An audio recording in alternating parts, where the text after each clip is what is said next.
बेटा सबसे पहला टॉपिक है आज हमारा काइंड्स ऑफ कंपनी। कंपनी के अंदर हमने पढ़ा था, तो आज हम क्या पढ़ेंगे? Kinds of company. वैसे तो बहुत सारी कंपनीज होती हैं, वो हम लेटर ऑन कवर करेंगे। आज हम मेनली 3 कंपनी के बारे में बात करते हैं। प्राइवेट कंपनी, पब्लिक कंपनी और 1 पर्सन कंपनी। हम मेनली इन 3 कंपनी को देखते हैं, इसके बारे में समझते हैं। प्राइवेट कंपनी क्या होता है? मेरी बात ध्यान से सुनना आराम से कि प्राइवेट कंपनी क्या है। देखो बेटा, प्राइवेट कंपनी एक ऐसी कंपनी है, अगर आप लोगों को प्राइवेट कंपनी बनाना होता है ना, तो क्या करना पड़ता था कि मान लो 2 बंदे हैं, सीता एंड गीता। अगर किसी को भी प्राइवेट कंपनी बनाना है तो कम से कम 2 व्यक्ति की तो जरूरत है। प्राइवेट कंपनी में कम से कम कितने व्यक्ति चाहिए? 2 व्यक्ति। और ज्यादा से ज्यादा प्राइवेट कंपनी में कितने हो सकते हैं? 200 लोग हो सकते हैं। पहली बात तो ये ध्यान रखना है आपको। तो प्राइवेट कंपनी अगर किसी को भी बनाना है तो कम से कम 2 व्यक्ति चाहिए, और ज्यादा से ज्यादा कितने? 200 लोग। पहले क्या होता था कि प्राइवेट कंपनी में लोगों का जो पैसा लगेगा, जो पेड अप कैपिटल होगा, वो कम से कम 1 लाख रुपया होना चाहिए था। कम से कम 1 लाख रुपया होना चाहिए था। बाद में क्या हुआ? पहले था, ये था बेटा लिमिट, ये वाला लिमिट पहले था, बाद में इस लिमिट को हटा दिया गया। अब ऐसी कोई लिमिट नहीं है कि प्राइवेट कंपनी के लिए कम से कम 1 लाख रुपए का पेड अप कैपिटल चाहिए, ऐसा कोई लिमिट नहीं। ये पहले था। तो अभी क्या चाहिए प्राइवेट कंपनी के लिए? क्या डिफाइन करेंगे प्राइवेट कंपनी को, कैसे समझेंगे? तो आपको ये समझना है कि प्राइवेट कंपनी एक ऐसी कंपनी है जो कि who cannot invite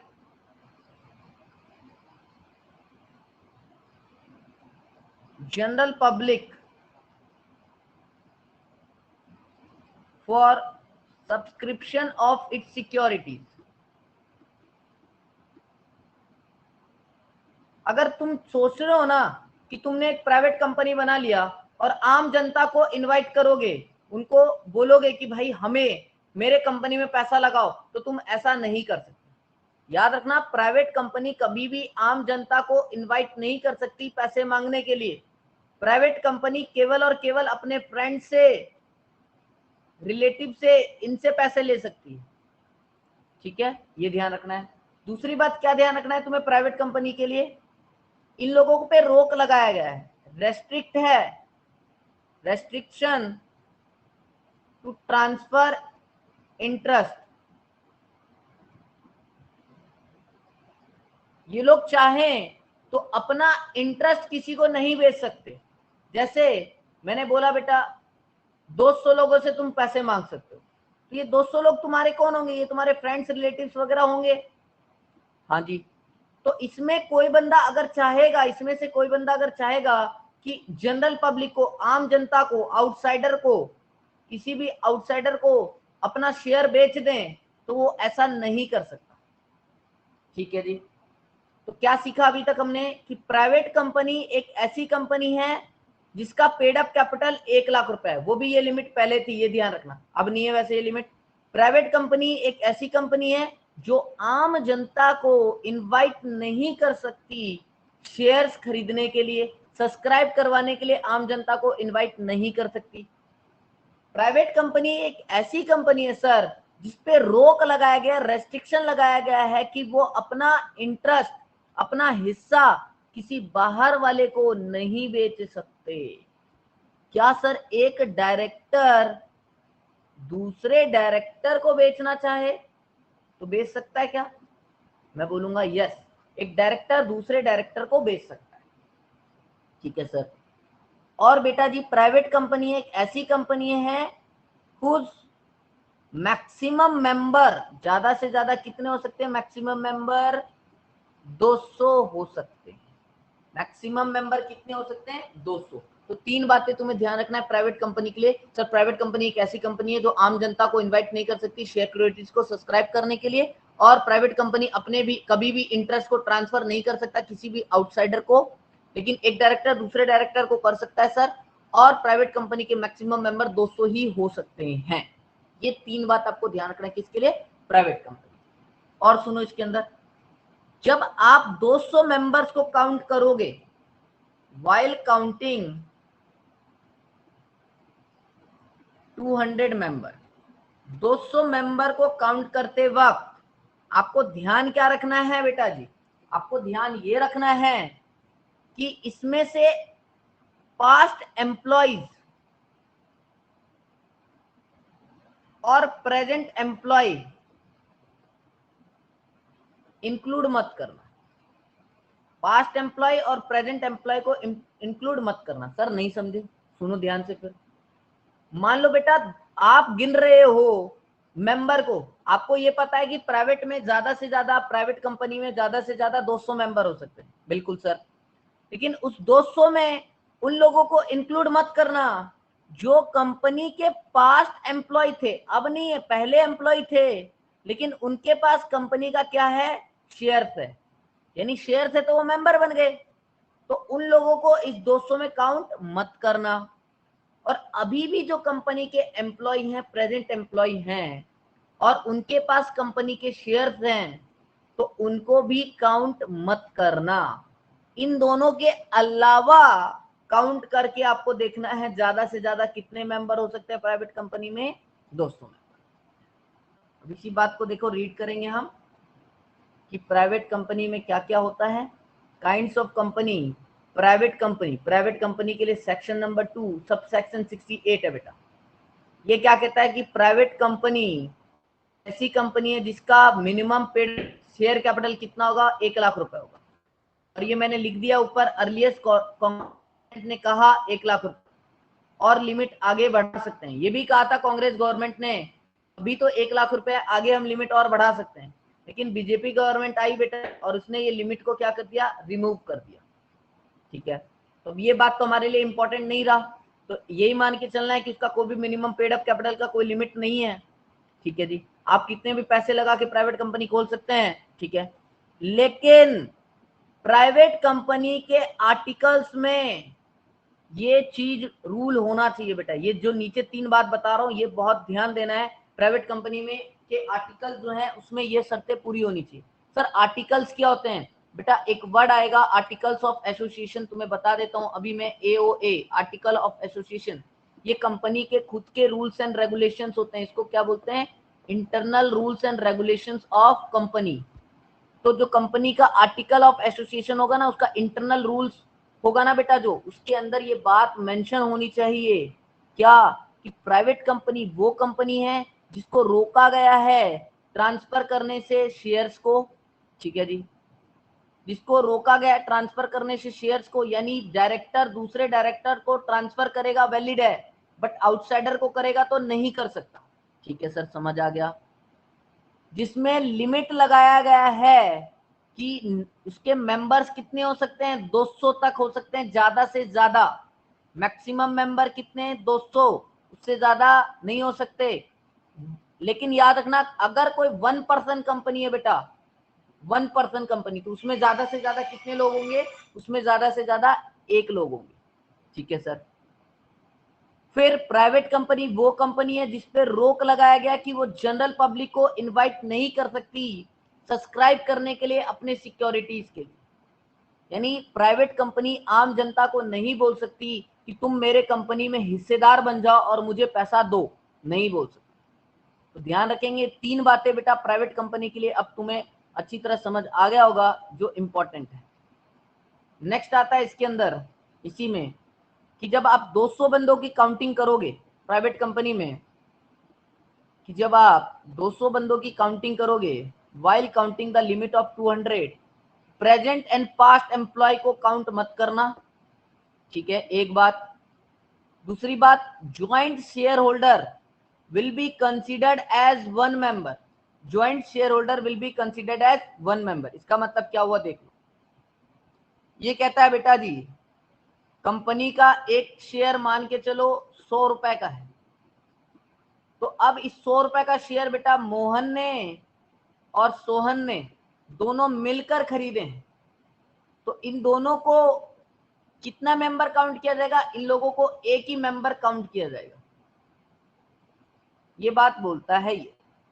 तो अब तुम्हें अच्छी तरह समझ आ जाना चाहिए। कोई भी पूछेगा प्राइवेट कंपनी क्या है, तो प्राइवेट कंपनी वो कंपनी है जो अपने शेयर्स को ट्रांसफर नहीं कर सकती। प्राइवेट कंपनी वो कंपनी जिसके ज्यादा से ज्यादा मेंबर 200 हो सकते हैं, और जो कंपनी आम जनता को अपने शेयर खरीदने के लिए इन्वाइट नहीं कर सकती, वही क्या है? प्राइवेट कंपनी है।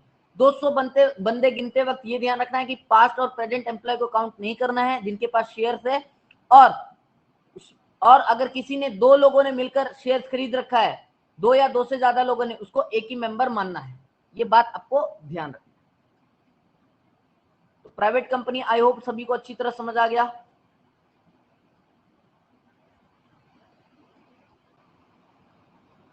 नेक्स्ट है बच्चे हमारा पब्लिक कंपनी। पब्लिक कंपनी को सेक्शन नंबर 2 सब सेक्शन 71 में डिफाइन किया गया बच्चे। इसमें क्या बोला गया कि पब्लिक कंपनी वो कंपनी है जो कि प्राइवेट कंपनी नहीं है। बहुत सरल सी बात है। लॉ क्या कहता है? लॉ ये कहता है, आपको प्राइवेट कंपनी मैंने बता दिया, अब जो प्राइवेट कंपनी नहीं है वही क्या है? पब्लिक कंपनी है। देखो इसमें आगे क्या बताया, जिसका मैक्सिमम शेयर कैपिटल, उसका कोई भी लिमिट नहीं होगा। पहले क्या होता था, पब्लिक कंपनी के लिए मैक्सिमम जो लिमिट था ना शेयर कैपिटल का बेटा, वो 5 लाख का था। अब कांग्रेस जो बीजेपी सरकार आई तो इस लिमिट को उसने क्या कर दिया? हटा दिया। ठीक है सर। तो अब हमें क्या ध्यान देना है? हमें ये देना है ध्यान यहाँ पे कि जो पब्लिक कंपनी है उस पर प्राइवेट कंपनी का कोई भी कंडीशन अप्लाई नहीं होगा। जो पब्लिक कंपनी है उस पर प्राइवेट कंपनी का कोई भी कंडीशन अप्लाई नहीं होगा। यानी सर आप ये कहना चाहते हो कि प्राइवेट कंपनी पे हम शेयर्स को ट्रांसफर नहीं कर सकते थे, तो क्या पब्लिक कंपनी में कर सकते हैं? यस बेटा जी, shares can be freely transferable. Okay sir, private company में हम आम जनता को सिक्योरिटीज खरीदने के लिए ऑफर नहीं कर सकते थे, तो यहां कर सकते हैं। Yes, public offer is permitted, आप पब्लिक को ऑफर कर सकते हो। ओके सर, वहां पर प्राइवेट कंपनी में 200 मेंबर ज्यादा से ज्यादा हो सकते थे, लेकिन यहां पर कोई भी मेंबर्स की लिमिट नहीं है। आपके मेंबर कितने भी हो सकते हैं, आप पूरी दुनिया से पैसे मांग सकते हो, कोई दिक्कत नहीं। मिनिमम कितने होने चाहिए सर? मिनिमम मेंबर एक पब्लिक कंपनी को बनाने के लिए, एक पब्लिक कंपनी को बनाने के लिए कम से कम 7 मेंबर आपको चाहिए। ठीक है सर, तो ये बात आपको ध्यान रखना है। अब जो मैं नीचे एक वर्ड बता रहा हूं बेटा, सब्सिडरी और होल्डिंग, ये बात आप थोड़ा सा ध्यान से सुनेंगे मेरे साथ। सब्सिडरी और होल्डिंग, देखो एक ए लिमिटेड है बेटा, एक ए लिमिटेड कंपनी है, ए लिमिटेड,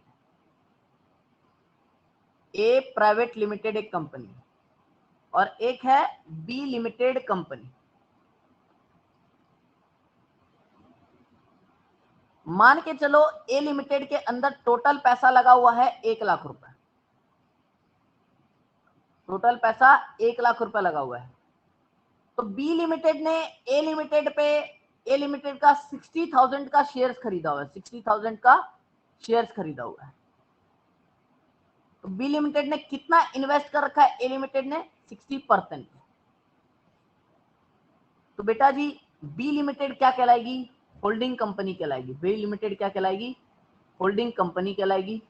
और ए लिमिटेड क्या कहलाएगा? सब्सिडरी कंपनी कहलाएगा। होल्डिंग कंपनी कब बनती है एक company? When A company invest more than 50% in another company,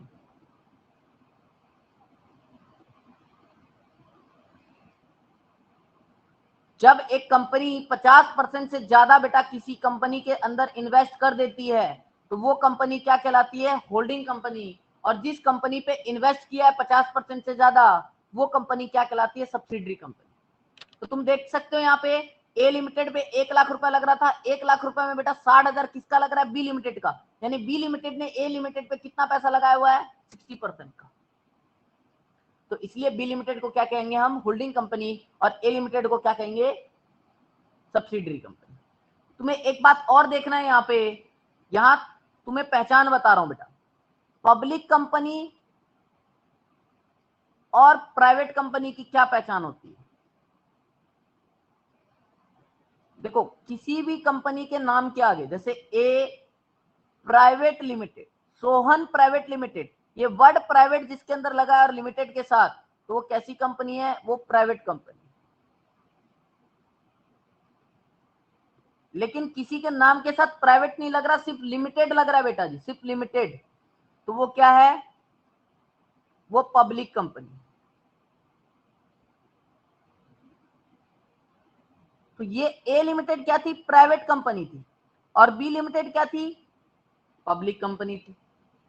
अब देखो एक पब्लिक कंपनी ने क्या किया, प्राइवेट कंपनी पे इन्वेस्ट किया, तो ये पब्लिक कंपनी क्या बन गई, होल्डिंग कंपनी बन गई, क्योंकि इसने 60% क्या कर दिया, इन्वेस्ट कर दिया इसलिए, और ये सब्सिडरी कंपनी बन गई। अब तुम देख लेना, ये जो सब्सिडरी कंपनी है ना, वैसे तो ये कौन सी कंपनी है, ये प्राइवेट कंपनी है, लेकिन फिर भी इसको हम क्या मान के चलेंगे, हम इसको फिर भी पब्लिक कंपनी मानकर चलेंगे। तो इसके लिए मैंने क्या लिखा कि सब्सिडरी कंपनी जो है कौन सी, अगर कोई पब्लिक कंपनी की subsidiary company, if any subsidiary of public company, अगर कोई पब्लिक कंपनी का सब्सिडरी है, तो तुम देख पा रहे हो ना, ए लिमिटेड ये क्या है, ये सब्सिडरी है किसका, बी लिमिटेड का, और ए लिमिटेड क्या बेटा, सब्सिडरी है बी लिमिटेड का, लेकिन बी लिमिटेड कैसी है, पब्लिक कंपनी। ठीक है सर, तो अगर कोई सब्सिडरी है किसका, पब्लिक कंपनी का, जैसे ए लिमिटेड कौन है बेटा, सब्सिडरी, और बी लिमिटेड कौन है, पब्लिक कंपनी, तो ए लिमिटेड तो होल्डिंग है, सॉरी बी लिमिटेड तो होल्डिंग कंपनी है, और ए लिमिटेड क्या है, सब्सिडरी कंपनी। तो if any subsidiary of public company, then such subsidiary company, तब उस सब्सिडरी कंपनी को विल बी डीम्ड, डीम्ड का मतलब होगा मान लिया जाएगा, will be deemed as public company. यहां पर जो तुम्हारा ए लिमिटेड है बेटा, वो प्राइवेट कंपनी है, लेकिन वो प्राइवेट कंपनी होने के साथ साथ एक पब्लिक कंपनी का सब्सिडरी कंपनी है, इसलिए उसको प्राइवेट कंपनी नहीं माना जाएगा, उसको क्या मान लिया जाएगा, उसको मान लिया जाएगा पब्लिक कंपनी।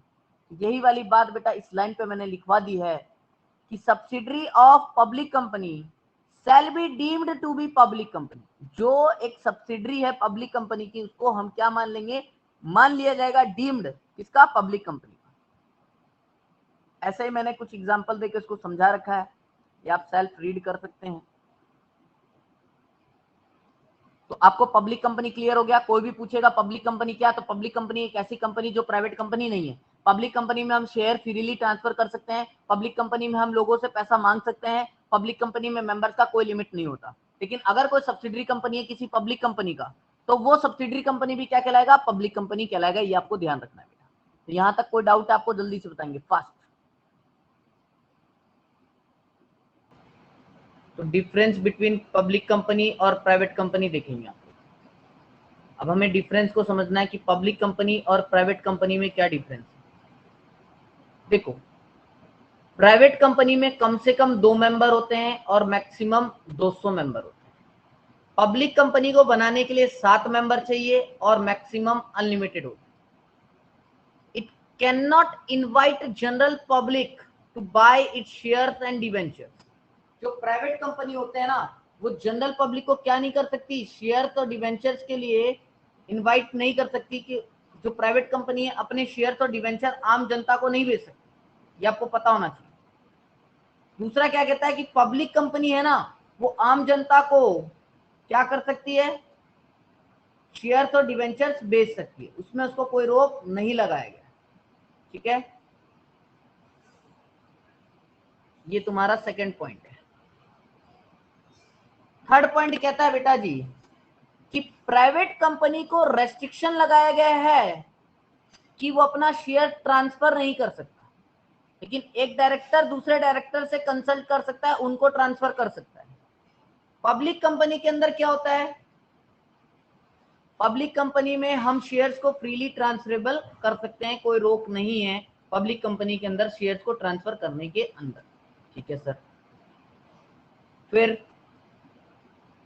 प्राइवेट कंपनी अपना बिजनेस कब चालू कर सकता है? बेटा प्राइवेट कंपनी को जैसे ही प्राइवेट कंपनी का रजिस्ट्रेशन हो जाएगा, जैसे ही रजिस्ट्रेशन हो जाएगा, सर्टिफिकेट ऑफ इनकॉर्पोरेशन मिल जाएगा, वो अपना बिजनेस चालू कर सकता है। लेकिन तुम्हें बता दूं, पब्लिक कंपनी बेटा रजिस्ट्रेशन के बाद बिजनेस चालू नहीं कर सकता। उसको क्या चाहिए? पब्लिक कंपनी को सर्टिफिकेट ऑफ कमेंसमेंट की जरूरत होती है। जब तक सर्टिफिकेट ऑफ कमेंसमेंट नहीं आएगा, सर्टिफिकेट ऑफ रजिस्ट्रेशन आ जाए फिर सर्टिफिकेट ऑफ कमेंसमेंट, दोनों ही चीज चाहिए। आफ्टर रजिस्ट्रेशन बिजनेस चालू नहीं कर सकता कौन? Public company. ठीक है सर। पब्लिक कंपनी के लिए, प्राइवेट कंपनी में क्या होता है बेटा, उसको अपने नाम के साथ वर्ड प्राइवेट लिमिटेड लगाना पड़ता है, और पब्लिक कंपनी को अपने नाम के साथ सिर्फ लिमिटेड वर्ड लगाना पड़ता है। एक ये डिफरेंस है। अच्छा, अब बेटा प्राइवेट कंपनी देखो आम जनता से पैसा नहीं मांग सकती। जब आम जनता से पैसा नहीं मांग सकती तो उसको प्रोस्पेक्टस छपवाने की जरूरत है क्या? नहीं सर। प्रोस्पेक्टस क्या होता है बेटा? प्रोस्पेक्टस होता है जिसमें एक ऐसा डॉक्यूमेंट होता है बेटा जिसमें सारे कंपनी के बारे में लिखा हुआ है। मतलब तुम्हारी जो कंपनी है उसके बारे में लिखा हुआ है कि तुम्हारी कंपनी कब से काम कर रही है, इसके कौन कौन डायरेक्टर है, ये पैसे लोगों से क्यों ले रही है, कितना फायदा देगी लोगों को, है ना, पैसे किस पे लगाएगी, है ना। तो उन सारी चीजों के बारे में लिखा होता है। जैसे तुम्हारे स्कूल का प्रोस्पेक्टस होता है, उसमें स्कूल के बारे में सब कुछ लिखा होता है। उसको पढ़ के तुम डिसीजन लेते हो कि स्कूल में एडमिशन लेना या नहीं लेना। तो सिमिलरली बेटा प्राइवेट कंपनी का क्या होता है कि वो जनरल पब्लिक को प्रोस्पेक्टस क्या नहीं करेगी, इशू नहीं कर सकती, क्योंकि वो आम जनता से पैसा नहीं ले सकती। लेकिन पब्लिक कंपनी को तो प्रोस्पेक्टस इशू करना पड़ता है ना, इसको जनरल पब्लिक को पैसे लेते वक्त। प्राइवेट कंपनी को कोई भी जरूरत नहीं होता बेटा जी किस चीज का, स्टैट्यूटरी मीटिंग करने का। ठीक है। लेकिन पब्लिक कंपनी को स्टैट्यूटरी मीटिंग करना पड़ता है, और स्टैट्यूटरी मीटिंग का जो रिपोर्ट है ना उसको रजिस्ट्रार ऑफ कंपनी को क्या करना पड़ेगा? सबमिट करना पड़ेगा। प्राइवेट कंपनी के अंदर बेटा 2 डायरेक्टर रहेंगे। अगर प्राइवेट कंपनी को चलाना है तो कम से कम 2 डायरेक्टर होने चाहिए उसको चलाने के लिए, और पब्लिक कंपनी को चलाने के लिए कम से कम कितने डायरेक्टर होने चाहिए? 3 डायरेक्टर होने चाहिए पब्लिक कंपनी को चलाने के। प्राइवेट कंपनी के अंदर कोई भी रेगुलेशन नहीं है किस चीज का, तुम डायरेक्टर को सैलरी कितना देना चाहते हो इस बात पर कोई रेगुलेशन, कोई रूल रेगुलेशन नहीं है बेटा। ये तुम्हारी मर्जी है, तुम कितना भी रेगुलेशन उसको, मतलब कितना भी सैलरी दे सकते हो, ये तुम्हारी मर्जी है, कोई दिक्कत नहीं है। लेकिन अगर मैं बात करूं पब्लिक कंपनी की, पब्लिक कंपनी में तुम जो डायरेक्टर को सैलरी दोगे वो रूल्स एंड रेगुलेशंस के अकॉर्डिंग ही दे सकते हो, अपनी मर्जी से कुछ भी तुम नहीं दे सकते, क्योंकि पब्लिक कंपनी में बेटा जनता का पैसा लग रहा है, तो उसका तुम्हें क्या करना पड़ता है? ख्याल रखना पड़ता है। ठीक है। तो ये बात तुम्हें क्लियर हो गया कि सर पब्लिक कंपनी और प्राइवेट कंपनी के बीच में क्या डिफरेंस है, ये बताओ जल्दी से।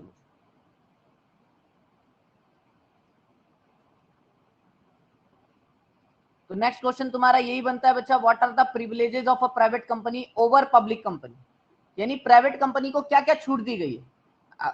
अगर तुम बात करो बेटा मेंबर्स के दौरान तो तुम देख पाओगे कि तुम्हें अगर प्राइवेट कंपनी खोलना था तो तुम सिर्फ 2 मेंबर से ही प्राइवेट कंपनी खोल सकते हो, लेकिन तुम्हें पब्लिक कंपनी को खोलने के लिए कितने बंदे चाहिए थे? 7।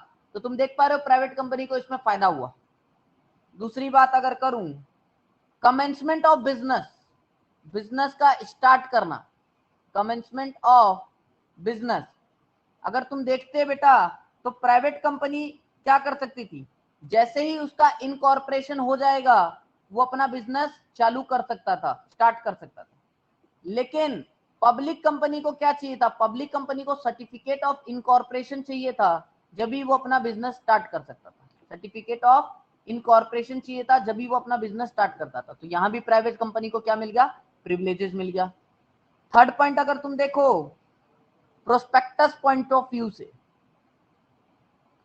तो प्राइवेट कंपनी को प्रोस्पेक्टस फाइल करने की कोई भी जरूरत नहीं था।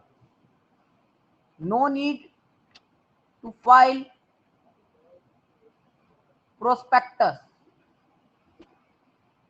विथ आरओसी, आरओसी के साथ कोई जरूरत नहीं था। लेकिन पब्लिक कंपनी को जरूरत था, यहां पर ये दिक्कत आ गई, तो प्राइवेट कंपनी को यहां भी फायदा मिल गया। आगे देखो, स्टैट्यूटरी मीटिंग की बात करूं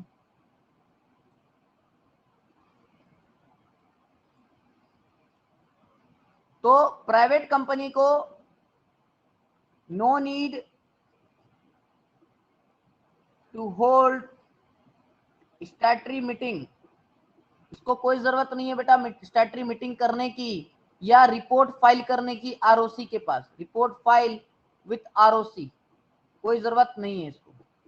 लेकिन अगर मैं पब्लिक कंपनी की बात करूं तो उसको मैंडेटरी कर रखा है, उसके लिए जरूरत है। फिफ्थ पॉइंट से तुम अगर देखो डायरेक्टर, तो प्राइवेट कंपनी को चलाने के लिए कम से कम 2 डायरेक्टर से काम बन जाएगा, लेकिन पब्लिक कंपनी के अंदर तुम्हें कम से कम कितने डायरेक्टर चाहिए, 3 डायरेक्टर चाहिए।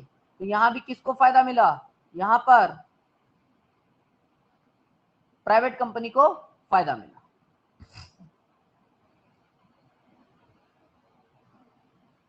और इसके साथ साथ ये भी तुम समझ लो प्राइवेट कंपनी को बेटा जी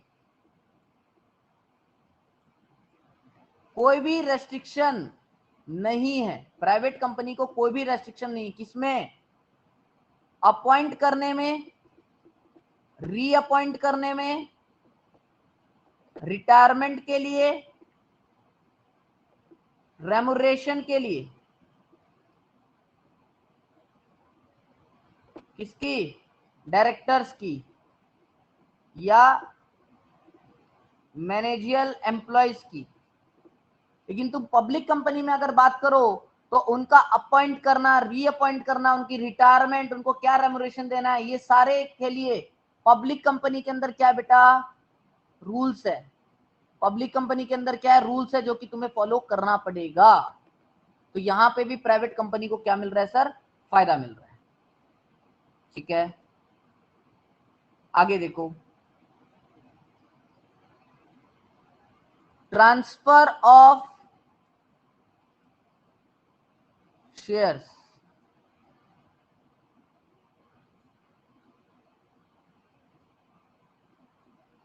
प्राइवेट कंपनी क्या कर सकती है, private company can refuse to register any transfer of share.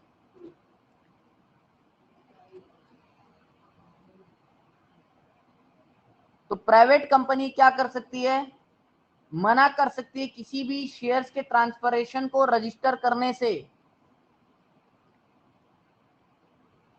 Accounts की बात करूं तो प्राइवेट कंपनी को बेटा रिक्वायर्ड नहीं होता कि एनुअल अकाउंट्स को ओपन रखा जाए। Private company is not required to keep its annual account, जो सालाना इसका अकाउंट होता है ना, open for inspection for non member. जो नॉन मेंबर है उनके लिए इनको अपने अकाउंट शो करने की जरूरत नहीं है, मेंबर को तो शो करेंगे, लेकिन पब्लिक कंपनी हर किसी को बेटा उसको अकाउंट शो करना पड़ता है, तभी जाकर वो लोग क्या करते हैं, डिसीजन लेते हैं, आम जनता पैसे लगा सकती है। तो यहां पर भी प्राइवेट कंपनी को इस चीज का फायदा है। ठीक है, और एक फायदा बताता हूं इंडेक्स का। प्राइवेट कंपनी को ना बेटा इंडेक्स बनाने की जरूरत नहीं पड़ती कि कितने कितने उसके मेंबर है, कौन कौन मेंबर है, इसका इंडेक्स बनाने का जरूरत नहीं। जैसे तुम्हारा फर्स्ट पेज होता है ना बुक का, जिसमें चैप्टर के नाम लिखे होते हैं, वो इंडेक्स बना होता है, तो उस तरह से कंपनीज को क्या करना पड़ता है, इंडेक्स बनाना पड़ता है। पब्लिक कंपनी को क्या करना पड़ता है, जो भी उसके मेंबर है ना बेटा मेंबर, तो मेंबर का इंडेक्स बनाना पड़ेगा किसको, पब्लिक कंपनी को। अगर 50 से ज्यादा मेंबर हो रहे हैं तो पब्लिक कंपनी को क्या करना पड़ता है, इंडेक्स बनाना पड़ता है मेंबर्स का कि कौन कौन मेंबर है। लेकिन प्राइवेट कंपनी को ऐसा कोई भी इंडेक्स नहीं बनाना पड़ता, तो प्राइवेट कंपनी को ये भी फायदा मिल जाता है। तो अगर रिवाइज करूं इस बात को तो देखो प्राइवेट कंपनी 2 मेंबर से चालू हो जाते हैं, एक ये फायदा मिलता है, पब्लिक में 7। प्राइवेट कंपनी को सिर्फ इनकॉर्पोरेशन का सर्टिफिकेट मिलते हैं, वो चालू हो जाएगा, लेकिन पब्लिक को certificate of incorporation plus certificate of commencement चाहिए, प्लस सर्टिफिकेट ऑफ कमेंसमेंट चाहिए, जब भी जाकर चालू होगा बेटा। प्रोस्पेक्टस प्राइवेट कंपनी को कोई भी जरूरत नहीं होती प्रोस्पेक्टस फाइल करने की आरओसी के साथ, लेकिन पब्लिक को करना पड़ता है। ये फायदा मिलता जा रहा है किसको? प्राइवेट को। स्टैट्यूटरी मीटिंग की अगर बात करूं तो प्राइवेट कंपनी को कोई भी जरूरत नहीं स्टैट्यूटरी मीटिंग करने की या रिपोर्ट फाइल करने की आरओसी के साथ, लेकिन पब्लिक कंपनी को जरूरत पड़ता है। प्राइवेट कंपनी में 2 ही डायरेक्टर से काम चल जाता है, पब्लिक कंपनी में 3 डायरेक्टर से काम चलता है। प्राइवेट कंपनी में कोई भी रेस्ट्रिक्शन नहीं है किसी भी डायरेक्टर को अपॉइंट करने का, रीअपॉइंट करने का, रिटायरमेंट करने का, रेम्युनरेशन देने का, लेकिन पब्लिक कंपनी में सब पे कंडीशन लगाया गया है ना। और प्राइवेट कंपनी में आपको पता है बेटा जी कि ट्रांसफर करने की जो आप दोनों के बीच में कोई भी शेयर्स, मान लो आप लोग 2 लोग हो, गरिमा और निधि, ये लोग दोनों ने आपस में किसी को शेयर्स भेज दिया और मैं बेटा प्राइवेट कंपनी हूं, मैं मना कर सकता हूं कि तुम लोगों का शेयर रजिस्टर नहीं किया जाएगा। लेकिन बेटा पब्लिक कंपनी में क्या है? पब्लिक कंपनी में अगर कोई भी एक दूसरे का शेयर ट्रांसफर हुआ है तो बेटा पहले अगर गरिमा शेयर होल्डर थी और बाद में निधि बन गई तो निधि को क्या करना पड़ेगा? रजिस्टर करना पड़ेगा पब्लिक कंपनी को। पब्लिक कंपनी मना नहीं कर सकती, उसका नाम दर्ज करना पड़ेगा, लेकिन प्राइवेट कंपनी साफ साफ मना कर सकती है, कोई दिक्कत नहीं है। आगे समझो बातों को। आगे क्या कहता है बात? आगे बेटा अकाउंट्स के लिए कहता है, अकाउंट्स के लिए कि प्राइवेट कंपनी को कोई भी जरूरत नहीं होती एनुअल रिपोर्ट्स बनाने के लिए। मतलब एनुअल रिपोर्ट तो बनाती है वो, लेकिन उसको ओपन रखने की जरूरत नहीं होती नॉन मेंबर्स के लिए। सिर्फ मेंबर्स को ही अपना एनुअल अकाउंट दिखाएगी, नॉन मेंबर को नहीं दिखाएगी। और पब्लिक कंपनी को क्या करना पड़ता है बेटा जी? पब्लिक कंपनी को सर, पब्लिक कंपनी में तो आम जनता पैसा लगाता है, पूरी दुनिया से किसी से भी पब्लिक कंपनी पैसा ले सकती है। तो पब्लिक कंपनी को क्या करना पड़ता है? उसको अपना अकाउंट ओपन रखना पड़ता है, मेंबर्स के लिए भी और नॉन मेंबर्स के लिए। ये बात ध्यान रखना है। फिर क्या बोला? प्राइवेट कंपनी को बेटा इंडेक्स बनाने की जरूरत नहीं है अपने मेंबर्स की, उनका नाम का इंडेक्स बनाने की जरूरत नहीं कि राम मेंबर है, श्याम मेंबर है, मोहन मेंबर है, सोहन मेंबर है, नाम की जरूरत नहीं है। लेकिन पब्लिक कंपनी अगर तुम्हारे पास 50 लोगों से ज्यादा लोगों ने पैसे लगा रखे हैं तुम्हारी कंपनी के अंदर, तो तुम्हें क्या लगाना पड़ेगा? तुम्हें मेंबर का रजिस्टर मेंटेन करना पड़ेगा, तुम्हें उनका इंडेक्स बनाना पड़ेगा कि तुम्हारे कौन कौन मेंबर है ये बताओ। तो ये प्रिविलेजेस दिया गया किसको? प्राइवेट कंपनी को। आई होप ये सभी को क्लियर हो गया होगा बच्चे। हेलो।